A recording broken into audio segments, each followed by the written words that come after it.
भार वहन। पहले कभी कभी यात्रा में जाते थे, राजगृही, गिरनार, चंपापुर, सम्मे शिखर, तांगा मिलता था, गाड़ी तो मिलती। और देखे परिवार के 8 सदस्य हैं और तांगे में बोले अब दूसरा कौन करे, इसीलिए एक तांगे में ही सबको लाद दो। अब वो भी सोचता है कि चलो अपने को तो एक एक व्यक्ति की सवारी का पैसा मिल रहा है, और आप भी सोच रहे हो कि दोबारा दूसरा करेंगे तो 100 रुपये और लग जाएंगे, और वो उसको खींचता चल, और नहीं चला। चाबुक,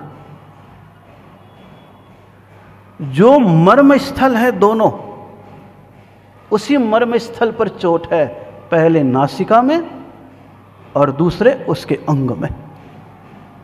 जैसी चोट लगती है तो तड़प करके वो भागता है।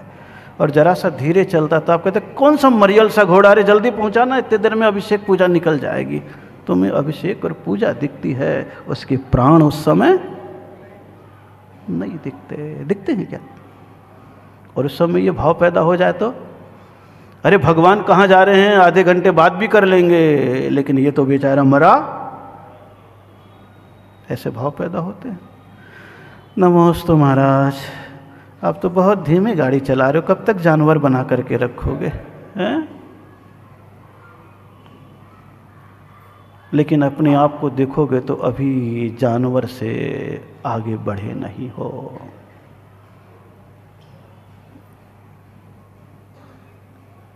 चेष्टा कर रहे हो और करना भी चाहिए, लेकिन यहां तो उनके दुख को देखो। भार वहन हिम यानी ठंडी, आतप गर्मी, त्रास कष्ट। जिसके घर में पलते हैं देख लो, खुले में रहना पड़ रहा है। वो तो प्रकृति की कृपा है कि उनको इतनी मोटी चमड़ी और ऊपर बाल दे दिए तो थोड़े बहुत बचे रहते हैं, और बचे रहते हैं तो जब भी ठंडी है तो एक दूसरे से चिपक करके बैठ जाते हैं ताकि थोड़ी सी गर्माई तो। हिम आतप गर्मी देख लो, बांध के रख गया पेड़ के नीचे, सूरज की दिशा बदल रही और वो बेचारा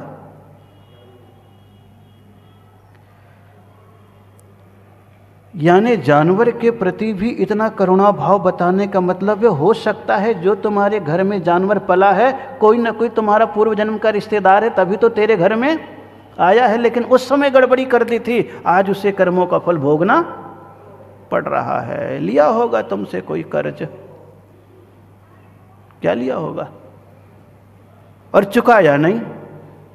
चल बेटा, बैलगाड़ी बन करके चुका, तांगा बन करके चुका, हाथी बन करके चुका। चुकाना तो त्रास। देख लो हाथी कैसे अंकुश मारे जा रहे हैं। देखोगे तो इतना बड़ा लोहा बार बार कहाँ मार रहे हैं, एक झटके में पूरा का पूरा पेड़ उखाड़ दे, लेकिन क्या करें, इतने से अंकुश में रहना पड़ा। ये पीड़ा है।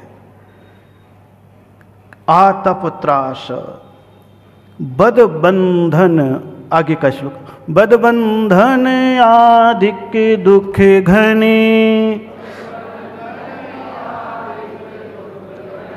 कोटि जीव ते जात न भनी,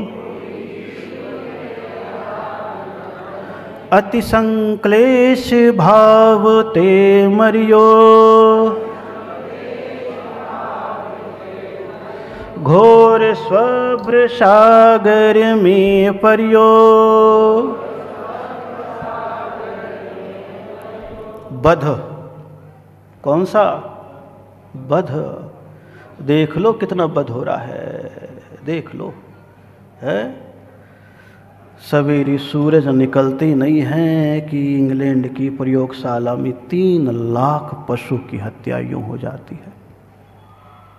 भारत पे तो कहते 36,000 कत्ल खाना है, और सवेरे सूरज उगता नहीं है उसके साथ कितने का बध हो जाता है। है सीमा कोई? ये तो पंचेंद्रिय त्रियंच की बता रहा हूं। छोटे जानवरों की तो देखो, जितने बैठे हैं मंदिर जाने वाले, शास्त्र पढ़ने वाले, बहुत कम होंगे जो लीपापोती नहीं करते होंगे। क्या नहीं करते होंगे? क्या नहीं करते होंगे? किसमें हैं? किसमें? बता दो, चेहरे में कि थोपड़े में कि शरीर में कि बॉडी में?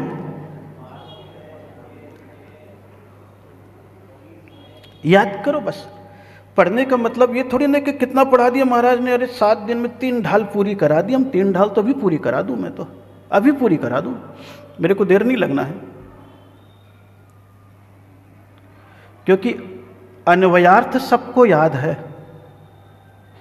भावार्थ किसी को याद नहीं। भावार्थ थोड़ा सुन रहे हो तो हितार्थ पकड़ोगे। क्या पकड़ोगे? हितार्थ। शब्दार्थ तो कहीं से भी याद कर लोगे। आचार्यों ने हर की व्याख्या बताई है कि अगर गाथा है तो उसका शब्दार्थ भी है, अन्वयार्थ भी है, मतार्थ भी है, हितार्थ भी है, अर्थार्थ भी है। अर्थ में भी अर्थ निकलेगा। बहुत सारी चीजें आती शास्त्रों में अलग अलग। जब नए का प्रकरण आता है तब अलग अलग आती, लेकिन अभी कोई मतलब, अभी तो केवल भावार्थ और हितार्थ, ये 2 चीजों को। अन्वयार्थ शब्दार्थ तो जीव का विषय है। किसका विषय है? और जीव आगम के बारे में कहता है, कोटि जीव ते जात न बने। करोड़ जीव भी ले आओगे तो तुम शास्त्र का व्याख्या नहीं कर सकते हो। दुख का व्याख्या भी बध कैसे काटते हैं देख लो। अगर तुम थोड़ा सा कि एक सांप भी है तो लोग को देख लो, 1 मिनट भी नहीं निकलता है, मुंह के पास पकड़ा और खट सिर अलग कर दिया। 1 मिनट भी नहीं है, 2 तरफ से कीला ठोका पेड़ में, भीतर से चाकू लिया, चीर दिया, उसका बेचारे का भीतर का मांस अलग से निकलता है और जरा सा चमड़ी है तो तुम्हारे पास रखने के लिए पर्स बना दिया। याद आता है कभी? नहीं आता है।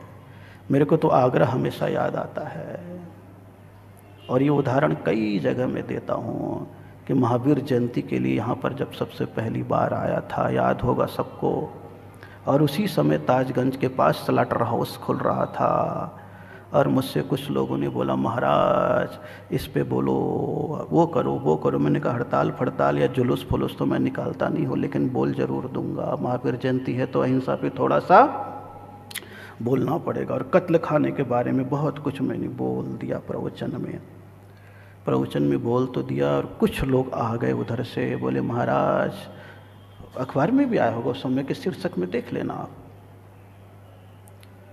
राजनाथ सिंह भी उस समय आए थे, वो भारी उद्योग मंत्री थे, राज बब्बर भी आया था शायद, और एक उसके साथ और था कोई, सब आए थे, यही महावीर जयंती की थी तब। अब बोल दिया, उधर से लोग आगे बोले महाराज जीविका का साधन हमारा है उसको उजाड़ रहे हो आप, अगर आप खंडन कर रहे हो तो मंडन करो, वहां से हमें हटा रहे हो तो कम से कम नौकरी तो दो ताकि हम जीविका गुजार सकें। यहीं पर कुछ लोगों से बात की, भैया ये तो ऐसा बोल रहे हैं। मैं तो उस समय पहला मामला था छोटा, जैसा समाज बोलती थी प्राय वैसा ही कर बैठता था, खंडन तो कर दिया। अब मंडन के लिए कुछ भी नहीं, कुछ लोगों से बोला भैया तो नौकरी बोल रहे हैं, कोई नौकरी है क्या? एक भी नौकरी देने के लिए तैयार एक भी नहीं हुआ।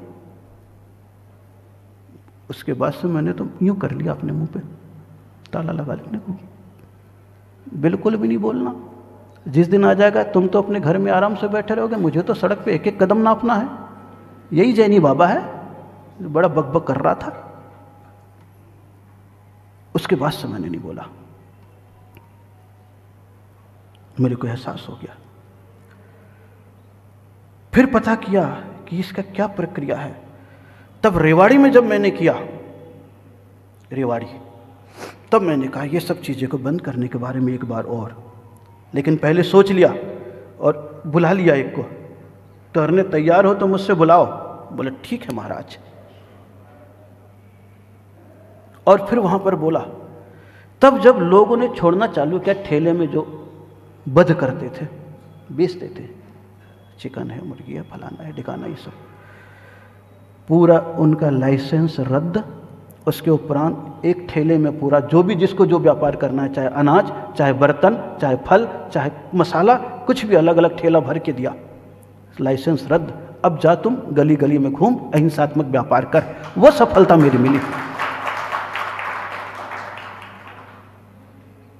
अग्रवाल मेटल वर्क्स वाले आए थे, बहुत बड़ा उनका उद्योग है, मालूम भी होगा किसी लोगों को। मैंने उसके बाद से तो छोड़ दिया, मेरे को लगा ना ये सब चीज़ों को देख करके मेरा बोलना बंद हो गया। मंदिरों में, धर्मशालाओं में कभी नहीं बोलता कि ये रात्रि भोजन नहीं होना चाहिए, तो शादी ब्याह नहीं होनी चाहिए। अरे मैंने कहा जीनियो, तुम्हारी अक्ल कहाँ है? मैं जानता हूँ, मेरे से बुलवा तो लोगे, तुम्हारी आपस की कमेटी की दुश्मनी और फसाद मुझे देते हो। और हम लोग भावुकता में आ जाते हैं कि हम लोग तो अहिंसा का, धर्म का उपदेश दे रहे हैं। और क्या होता है फिर? मेरे को तो बड़ा आनंद आता है कई बातों में। अब थोड़ा सा समय के बाद समझ में आने लग गई। बिल्कुल विचार अलग हैं, बाहर से दिखता बहुत कुछ है, लेकिन भीतर तो देखो बिल्कुल खोखले हैं, बड़ी स्थिति गंभीर है। हम लोग समझने लग गए तो बोलना बंद कर दिया, क्योंकि लोगों के मन में कुबुद्धि ज़्यादा है, सुबुद्धि कम है, अच्छी बात को कम स्वीकार करते हैं। बड़ी मुश्किल है समाज में। तब मेरे को महसूस हो जाता है कि आखिर में है ये क्या भला। तब फिर प्रसंग आता है, तो प्रसंग में प्रसंग छेड़ करके कई बातें बोल देते हैं। कई बार मैं बता चुका हूँ, ऐसी पूछने के लिए आ गए थे, महाराज रात में पूजा करनी चाहिए कि नहीं चाहिए? मैंने कहा करता कौन है भाई? तब वो बोला नहीं, आजकल शादी होती है ना, उसमें रात में जब भावरे पड़ते हैं तो क्या होती है? पूजा होती है। मैंने उससे पूछ लिया रात में शादी होनी चाहिए या नहीं होनी चाहिए?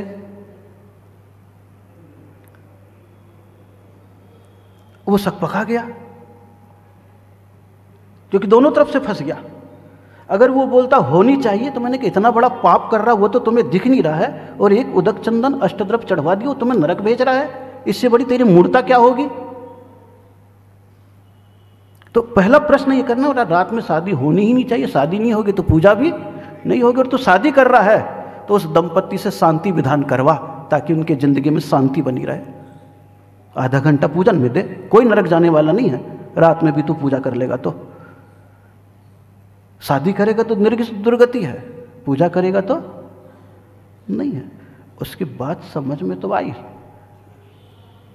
नियम भी लिया, मैं अपने बच्चे का रात में शादी नहीं करूंगा। हिम्मत है, क्या है? हिम्मत है। अपने बेटे की नहीं करूंगा, बेटे के लिए बोले मैं कुछ नहीं करूंगा महाराज, पराधीन है, क्योंकि मुझे दूसरे के हिसाब से करना पड़ेगा। बेटे का मैं अपने हिसाब से कर सकता। मैंने कहा इसे कहते हैं सुबुद्धि। कौन सी बुद्धि? सुबुद्धि। अलग अलग है। अनपढ़ों से धर्म को खतरा नहीं है। किससे खतरा नहीं है? अनपढ़ों से खतरा नहीं है, सुपढ़ों से भी खतरा नहीं है। किससे खतरा नहीं है? सुपढ़ों से भी खतरा नहीं है, अनपढ़ों से भी खतरा नहीं है, कुपढ़ों से खतरा है। किससे खतरा है? जो कुबुद्धि आ गई है, कुपढ़ लिया है। ऐसी ऐसी चीजें आ गई है, जब मैं समाज में बताता हूं तो मुझे लगता है क्या है। कल ही शाम को बैठा था, प्रश्न उठ गया, महाराज जी हम लोग मूली बांधते हैं, अभिषेक कर सकते हैं कि नहीं? पाप बताया उसमें, तो धर्म के विरुद्ध बताया है। मैंने कहते भाई किसने बोला? या तो उसके पास दिमाग नहीं है, मूर्खता की बात कर रहा है। तुम खुद सोचो, जितने सारे तुम्हारे विधान होते हैं क्या बांध करके होता है? पंचकल्याणक किससे होता है? सारी चीज़ें तो तुम्हारे कलावा बांध करके हुआ है। रक्षा सूत्र कहते हो, मोली कहते हो, और उसको तुम बोल रहे हो अभिषेक करने से पाप लगेगा। चल निकल यहाँ से, काट इसको, फिर तू आ। अरे मैंने कहा ये मूढ़ता है, महामूर्खता है, बुद्धि का अधूरापन है। कल ही बताया, प्रसंग कुछ ऐसा चल रहा था शाम के समय। मैंने कैसी मूर्खता आ गई समाज में, और इसके कारण से कितना द्वेष विद्वेष और मंदिर में कलह होने लग गया। और सबको मालूम है कि जब तक तुम बांध नहीं लो तब तक। और फिर क्या है, नहाया तो गीला हो गया, फिर सूख गया। हाँ, तुम्हें अगर पवित्रता चाहिए तो पुराने जमाने के 20 पंथी महाराज जितने पवित्र थे उतने पवित्र हो जाओ। वो बोले क्या मतलब? मैंने कहा वो पवित्र थे तो जब सहार लेते थे तो ऐसा कहते थे, चश्मा भी उतार, बटन भी मत लगा, घड़ी भी मत पहन, मोले भी मत पहन, जो भी तेरा रद्दी सामान है ऊपर से लदा हुआ सब छोड़, केवल धोती दुपट्टा पहन और आहार दे। उतनी पवित्र अगर तुम्हारे भीतर है तो तू धर्म का विस्तार कर रहा है, अन्यथा तू अपनी मनगणंत मान्यता का विस्तार कर रहा है। कुछ मूढ़ लोग मिल जाएंगे और कुछ समाज में लट्ठ छाप लोग लड़ने के लिए तैयार रहेंगे, तुम्हारी चल जाएगी, सीधे साधे लोग बेचारे किनारे हो जाएंगे। बोले महाराज बात तो आप सच कह रहे हो। मैंने कहा सच स्वीकारने की क्षमता है क्या? महाराज जी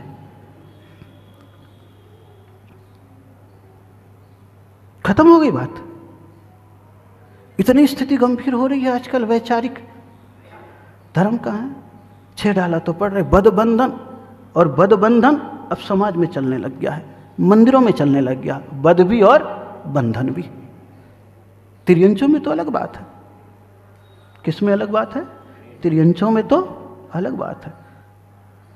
तिर्यंच और मनुष्य दोनों में देखोगे तो स्थिति बन गई है। कैसे कैसे बद होता है आप देखोगे तो पता तिर्यंचों का लग जाएगा। लेकिन मानसिक रूप से तुम इंसान का भी बद कर रहे हो, धार्मिक रूप से तुम बद कर रहे हो। इतना भय पैदा कर दिया है कि भैया वहां जाएंगे तो झगड़ेगा, पिटाई हो जाएगी, अन्यथा बंधन, ये बद बंधन आदि के दुख घने। तिर्यंचों के तो है ही, मनुष्यों के भी ये बंधन कितना बांध रहे हैं तिर्यंचों को पता लग जाता है। ये दुख के कारण है। इसीलिए तिर्यंच गति के बंध के कारण में आचार्यों ने बिल्कुल अलग अलग चीज़ें लिखी है। राजवार्तिक ग्रंथ है, राजवार्तिक में ग्रंथ है, उसमें बहुत अच्छे तिर्यंच गति के बंध के कारण बताए गए थे। वैसे तो बहुत सारे बताए थे, लेकिन सिद्धांत शतक में जब लिखा तो तिर्यंच गति और तिर्यंच गति के बंधन के कारण तो बड़ा अच्छा है। आर्ते रौद्र जो ध्यान कर और पर को ठगता रहता है, बगुला सा जो कपट भेष धर ढोंग धर्म का करता है, साधर्मी को देख घृणा से कुत्ता सा गुर्राता है, सद्गुण का जो लोप करे वह पशुगति को पा जाता है। ये पशु गति का है। तिर्यंच गति में बोले कौन सा ध्यान? आर्त रौद्र ध्यान। कौन सा ध्यान? आर्त रौद्र ध्यान।